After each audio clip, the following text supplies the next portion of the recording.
ಓಂ ಸುಬ್ರಹ್ಮಣ್ಯಾಯ ನಮಃ. ನಮಸ್ಕಾರ ಸ್ನೇಹಿತರೆ, welcome to VRL astro and Ayur 369 YouTube channel.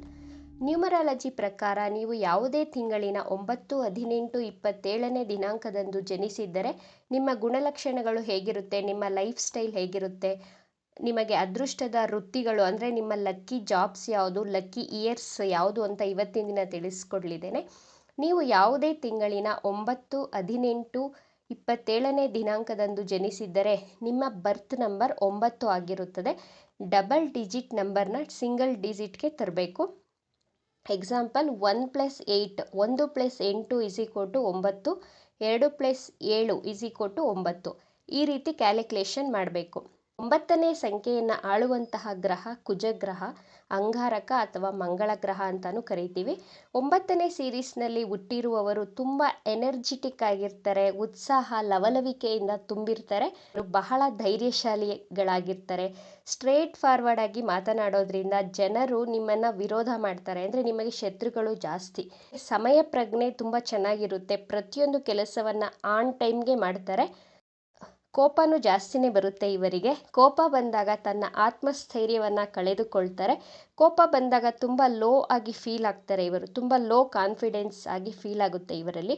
ಇವರ ಜೀವನದಲ್ಲಿ ಆಕ್ಸಿಡೆಂಟ್ಗಳು ಆಗುವಂತಹ ಸಾಧ್ಯತೆಗಳು ಹೆಚ್ಚಾಗಿರುತ್ತದೆ. ಮತ್ತು ದಿನಚರಿಯಲ್ಲಿ ಗಾಯಗಳನ್ನು ಮಾಡ್ಕೊಳ್ತಾ ಇರ್ತಾರೆ, ತರ್ಚ್ಕೊಳ್ಳೋದು, ಕೈ ಕಟ್ ಮಾಡ್ಕೊಳ್ಳೋದು, ಈ ರೀತಿ ಸಣ್ಣ ಪುಟ್ಟ ಗಾಯಗಳು ಇವರ ಲೈಫಲ್ಲಿ ಆಗ್ತಾ ಇರುತ್ತೆ ಆವಾಗವಾಗ. ನೀವು ರೋಡಲ್ಲಿ ಸುಮ್ಮನೆ ನಿಂತಿದ್ರು ಗಾಡಿ ಬಂದು ನಿಮಗೆ ಗುದ್ದುತ್ತಾರೆ. ಈ ರೀತಿ ಅಪಘಾತಗಳು ಸಣ್ಣ ಪುಟ್ಟದಾಗ ಆಗ್ತಾ ಇರ್ತವೆ. ತುಂಬ ಡಿಸಿಪ್ಲಿನ್ ಆ್ಯಂಡ್ ಸಿಸ್ಟಮ್ಯಾಟಿಕ್ ಆಗಿರ್ತಾರೆ, ಅಂದರೆ ಎಲ್ಲ ಡಿಸಿಪ್ಲಿನ್ ಆಗಿರಬೇಕು, ತುಂಬ ಸಿಸ್ಟಮ್ಯಾಟಿಕ್ ಆಗಿ ಇಟ್ಟಿರಬೇಕು ವಸ್ತುಗಳನ್ನು. ಚೆಲ್ಲಾಪಿಲ್ಲಿ ಮಾಡಿದ್ರೆ ಇವ್ರಿಗೆ ಇಷ್ಟ ಆಗೋದಿಲ್ಲ.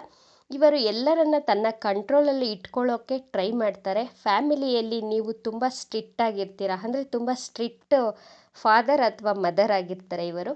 ನೀವು ಬೇರೆಯವರಿಗೆ ಆರ್ಡರ್ ಕೊಡುವವರಾಗಿರ್ತೀರ, ಬಟ್ ಆರ್ಡರನ್ನು ಫಾಲೋ ಮಾಡೋದಿಲ್ಲ. ಬೇರೆಯವರ ಅಧೀನದಲ್ಲಿ ಬಾಳಲು ಇಷ್ಟಪಡೋದಿಲ್ಲ. ಸ್ವಾಭಿಮಾನ ಹೆಚ್ಚಾಗಿರುತ್ತೆ ನಿಮ್ಮಲ್ಲಿ. ಕೆಲವೊಮ್ಮೆ ಚಂಚಲ ಸ್ವಭಾವವನ್ನು ತೋರಿಸ್ತೀರಾ. ಒಂದು ಸಲ ಇದ್ದ ಹಾಗೆ ಮತ್ತೊಂದು ಸಲ ಇರೋಲ್ಲ ನಿಮ್ಮ ಮೈಂಡು. ಇವರು ಬಹಳಷ್ಟು ಗಂಟೆಗಳ ಕಾಲ ಒಂದೇ ಕಡೆ ಕುಳಿತು ಕೆಲಸ ಮಾಡೋದಕ್ಕೆ ಇಷ್ಟಪಡೋದಿಲ್ಲ. ಓಡಾಡ್ಕೊಂಡು ಕೆಲಸ ಮಾಡಬೇಕು ಅಂತ ಇವರಿಗೆ ಇಷ್ಟ ಇರುತ್ತೆ. ಇವರ ಲೈಫಲ್ಲಿ ಸೋಲುಗಳು ಎದುರಾದರೆ ಬಹಳ ಬೇಗ ಖಿನ್ನತೆಗೆ ಒಳಗಾಗುತ್ತಾರೆ. ಅಂದರೆ ಇವರು ಅಂದುಕೊಂಡ ರೀತಿಯಲ್ಲಿ ಕೆಲಸ ಕಾರ್ಯಗಳು ಸಾಗಲಿಲ್ಲ ಅಂದರೆ ಬಹಳ ಬೇಗ ಡಿಪ್ರೆಷನ್ಗೆ ಹೋಗುವಂತಹ ಸಾಧ್ಯತೆಗಳು ಹೆಚ್ಚಾಗಿರುತ್ತದೆ. ಇವರು ಹಣವನ್ನು ಖರ್ಚು ಮಾಡೋದ್ರಲ್ಲಿ ಎತ್ತಿದ ಕೈ, ಅಂದರೆ ವಯಸ್ಸಾದ ಕಾಲಕ್ಕೂ ಹಣದ ಅವಶ್ಯಕತೆ ಇರೋದ್ರಿಂದ ಸ್ವಲ್ಪ ಹಣದ ಉಳಿತಾಯದ ಕಡೆ ಗಮನ ಕೊಡಿ. ಇವರ ಲೈಫಲ್ಲಿ ಬಹಳ ಏರುಪೇರುಗಳನ್ನು ನೋಡ್ತಾರೆ ಇವರು. ಇವರ ಜೀವನದಲ್ಲಿ ಅಪ್ಸ್ ಆ್ಯಂಡ್ ಡೌನ್ಸನ್ನು ಫೇಸ್ ಮಾಡಬೇಕಾಗುತ್ತೆ ಇವರಿಗೆ ಟ್ರಾವೆಲಿಂಗ್ ಮತ್ತು ಟ್ರಿಪ್ ಹೋಗೋದು ಅಂದರೆ ಬಹಳ ಇಷ್ಟಪಡ್ತಾರೆ. ಪ್ರತಿಯೊಂದು ಕೆಲಸ ಕಾರ್ಯಗಳನ್ನು ತುಂಬ ಫಾಸ್ಟಾಗಿ ಬೇಗ ಬೇಗ ಆಗಬೇಕು ಇವರಿಗೆ. ಕೆಲಸ ಕಾರ್ಯಗಳು ತುಂಬ ನಿಧಾನವಾಗಿ ಸ್ಲೋವಾಗಿ ಮಾಡಿದ್ರೆ ಇಷ್ಟ ಆಗೋದಿಲ್ಲ. 9ನೇ ಸೀರೀಸ್ನವರು ಒಂದು ಬಿಸ್ನೆಸ್ಸನ್ನೇ ಸ್ಟಾರ್ಟ್ ಮಾಡಲಿ ಅಥವಾ ಜಾಬ್ಗೆ ಹೋಗಲಿ, ಅದರಲ್ಲಿ ಬೇಗ ಸಕ್ಸಸ್ ಸಿಗಬೇಕು ಅನ್ನುವಂತಹ ಅಭಿಲಾಷೆಯನ್ನು ಹೊಂದಿರ್ತಾರೆ. ಇವರ ಲೈಫ್ ಪಾರ್ಟ್ನರ್ನ ತನ್ನ ಕಂಟ್ರೋಲಲ್ಲಿ ಇಟ್ಕೊಳ್ಳೋದಕ್ಕೆ ಪ್ರಯತ್ನಿಸ್ತಾರೆ. ಈ ಕಾರಣದಿಂದ ತನ್ನ ಜೀವನದಲ್ಲಿ ತನ್ನ ಜೀವನ ಸಂಗಾತಿಯ ಜೊತೆ ಬಹಳಷ್ಟು ಬಾರಿ ಕ್ಲೇಶಕ್ಕೆ ಒಳಗಾಗ್ತಾರೆ. ಅಂದರೆ ಮ್ಯಾರೇಜ್ ಲೈಫಲ್ಲಿ ಜಗಳಗಳು ಅವಾಗವಾಗ ಬರ್ತಾ ಇರುತ್ತೆ. 9ನೇ ಸೀರೀಸ್ನಲ್ಲಿ ಹುಟ್ಟಿದವರು, ಅಂದರೆ ನೀವು ಯಾವುದಾದರೂ ಡಾಕ್ಯುಮೆಂಟ್ಸ್ಗೆ ಸೈನ್ ಮಾಡುವ ಮೊದಲು ಅದನ್ನು ಸರಿಯಾಗಿ ಓದಿ ಅದು ಸರಿ ಇದೆಯಾ ಅಂತ ಚೆಕ್ ಮಾಡಿ ನಂತರನೇ ಸೈನ್ ಮಾಡಬೇಕಾಗುತ್ತೆ. ಕಣ್ಣು ಮುಚ್ಚಿಕೊಂಡು ಸೈನ್ ಮಾಡೋ ಹಾಗಿಲ್ಲ, ಯಾಕಂದರೆ ನೀವು ತುಂಬ ಬ್ಲೈಂಡಾಗಿ ನಂಬ್ತೀರಾ ಎಲ್ಲರನ್ನು. ಇದೊಂದು ವಿಚಾರದಲ್ಲಿ ಎಚ್ಚರಿಕೆಯನ್ನು ವಹಿಸಬೇಕಾಗುತ್ತೆ. ಇವರು ಮ್ಯೂಸಿಕ್ ಲವರ್ ಅಂತಲೇ ಹೇಳಬಹುದು. ಸಂಗೀತ ಕೇಳೋದಕ್ಕೂ ಇಷ್ಟ, ಹಾಡುಗಳನ್ನು ಹಾಡೋದಕ್ಕೂ ತುಂಬ ಇಷ್ಟಪಡ್ತಾರೆ. ಇವರು ತನ್ನ ಸಾಂಸಾರಿಕ ಜೀವನದಲ್ಲಿ ಸಮಾಧಾನ ಮತ್ತು ಸಾಮರಸ್ಯದಿಂದ ಇದ್ದರೆ ವೈವಾಹಿಕ ಜೀವನ ತುಂಬ ಸುಖವಾಗಿರುತ್ತೆ. ಸಾಂಸಾರಿಕ ಸುಖ ಇವರ ನಡವಳಿಕೆ ಮೇಲೇ ನಿಂತಿರುತ್ತದೆ. ಆದ್ದರಿಂದ ಸ್ವಲ್ಪ ತಾಳ್ಮೆ ಸಮಾಧಾನದಿಂದ ಇರಿ. ಮತ್ತು ಇವರು ಸ್ಪೋರ್ಟ್ಸ್ಗಳಲ್ಲಿ ತುಂಬ ಇಂಟ್ರೆಸ್ಟನ್ನು ಇಟ್ಕೊಂಡಿರ್ತಾರೆ. ಫಿಟ್ನೆಸ್ ಪ್ರಿಯರಾಗಿರ್ತಾರೆ. ಯಾವುದಾದರೂ ಯೋಗ ಮಾಡ್ತಾರೆ ಅಥವಾ ಜಿಮ್ಗೆ ಹೋಗ್ತಿರ್ತಾರೆ ಅಥವಾ ವಾಕು, ಎಕ್ಸಸೈಸು ಇದೆಲ್ಲ ಮಾಡೋದಕ್ಕೆ ತುಂಬ ಇಷ್ಟಪಡ್ತಾರೆ 9ನೇ ಸೀರೀಸ್ನಲ್ಲಿ ಹುಟ್ಟಿದಂತಹ ವ್ಯಕ್ತಿಗಳು. 9ನೇ ಸೀರೀಸ್ನಲ್ಲಿ ಹುಟ್ಟಿದವರ ಲಕ್ಕಿ ಜಾಬ್ಸ್ ಯಾವುದು ಅಂತ ನೋಡೋಣ ಬನ್ನಿ. ಗಣಿಗಾರಿಕೆ ಅಂದರೆ ಮೈನಿಂಗ್ ಕೆಲಸವನ್ನು ಮಾಡಬಹುದು. Technology related, technology field, military, ಸೇನೆ, ಪೊಲೀಸ್ಗಳಾಗಬಹುದು. ವಿದೇಶಿ ವಿನಿಮಯ ಅಂದರೆ ಫಾರಿನ್ ಎಕ್ಸ್ಚೇಂಜ್ ಜಾಬ್ಸ್ ಮಾಡಬಹುದು. ಪುಸ್ತಕ ವಿತರಕರು ಆಗಬಹುದು. ವಾಣಿಜ್ಯ, ರೈಟಿಂಗ್ ಫೀಲ್ಡಲ್ಲಿ ಹೆಚ್ಚು ಸಕ್ಸಸ್ಸನ್ನು ಪಡೆಯಬಹುದು. ಇವರ ಆರೋಗ್ಯದ ವಿಚಾರಕ್ಕೆ ಬಂದರೆ ಅಪಘಾತಗಳು ಆಗುವಂತಹ ಸಾಧ್ಯತೆಗಳು ಹೆಚ್ಚಾಗಿರುತ್ತದೆ. ಮೂಳೆ ಮುರಿಯುವಿಕೆ ಉಂಟಾಗಬಹುದು. Skin related problems, digestion issues, ರಕ್ತಕ್ಕೆ ಸಂಬಂಧಿಸಿದಂತಹ ಡಿಸೀಸ್ಗಳು, ತಲೆ ಮತ್ತು ಹಲ್ಲಿಗೆ ಸಂಬಂಧಿಸಿದಂತಹ ಕಾಯಿಲೆಗಳು ಬರುವ ಸಾಧ್ಯತೆಗಳಿವೆ.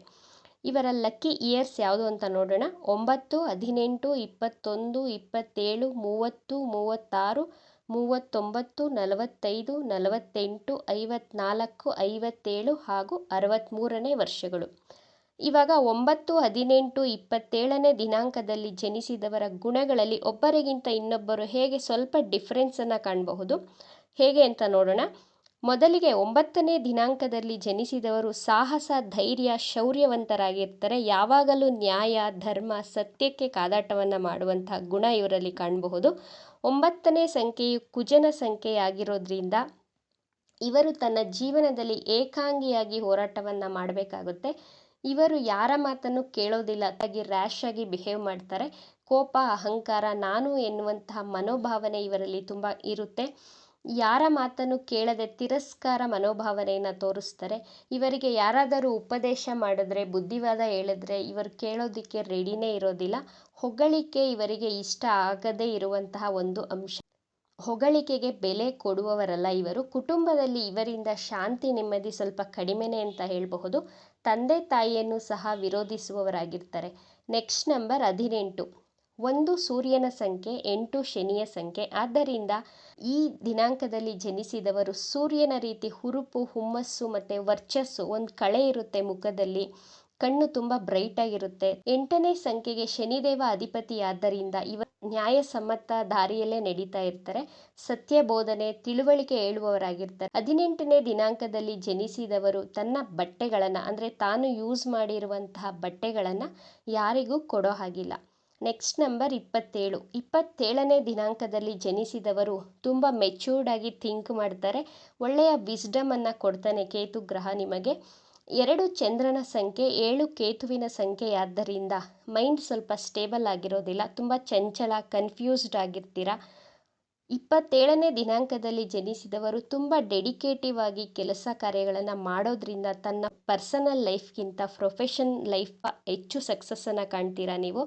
ಮತ್ತು ಇವರು ಯೋಗ ಮತ್ತು ಮೆಡಿಟೇಷನನ್ನು ಮಾಡೋದ್ರಿಂದ ತನ್ನ ಮೈಂಡನ್ನು, ತನ್ನ ಮನಸ್ಸನ್ನು ತುಂಬ ಕಾಮಾಗಿ ಇಟ್ಕೊಳ್ಬಹುದು. ಇವಿಷ್ಟು ವಿಚಾರಗಳು 9ನೇ ಸೀರೀಸ್ನಲ್ಲಿ ಹುಟ್ಟಿದವರ ಗುಣಲಕ್ಷಣಗಳಾಗಿತ್ತು. ಈ ವಿಡಿಯೋ ನಿಮಗೆ ಇಷ್ಟ ಆಗಿದೆ ಅಂತ ಭಾವಿಸ್ತೇನೆ. ಇಷ್ಟ ಆಗಿದ್ದರೆ ನಮ್ಮ ಚಾನಲನ್ನು ತಪ್ಪದೇ ಸಬ್ಸ್ಕ್ರೈಬ್ ಮಾಡ್ಕೊಳ್ಳಿ. ಈ ವಿಡಿಯೋಗೆ ಒಂದು ಲೈಕ್ ಕೊಡೋದನ್ನು ಮರಿಬೇಡಿ. ಈ ವಿಡಿಯೋವನ್ನು ನಿಮ್ಮ ಫ್ರೆಂಡ್ಸ್ ಆ್ಯಂಡ್ ಫ್ಯಾಮಿಲಿ ಗ್ರೂಪಲ್ಲಿ ಹೆಚ್ಚು ಶೇರ್ ಮಾಡಿ. ನಿಮ್ಮ ಅಭಿಪ್ರಾಯಗಳನ್ನು ತಪ್ಪದೇ ಕಮೆಂಟ್ ಮಾಡಿ. Thank you friends.